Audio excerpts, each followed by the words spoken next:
ஆவல அப்படின்னு சந்தோஷமா அந்த தங்க குடத்த வீட்டுக்கு எடுத்துட்டு போனேன்.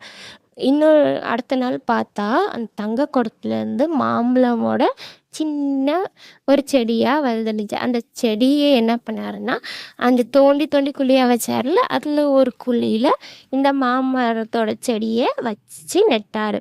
நட்டுட்டு டெய்லியும் அதுக்கு தண்ணி போட்டுட்டே இருந்தாரு. அந்த அப்போ வந்து இந்த மாமரத்துல அவ்ளோ பெரிய மாங்கா. அந்த ஊர்லயே அந்த மாரி மாங்காவே இல்ல. அவ்ளோ பெருசா, அவ்ளோ ருசியான மாங்கா.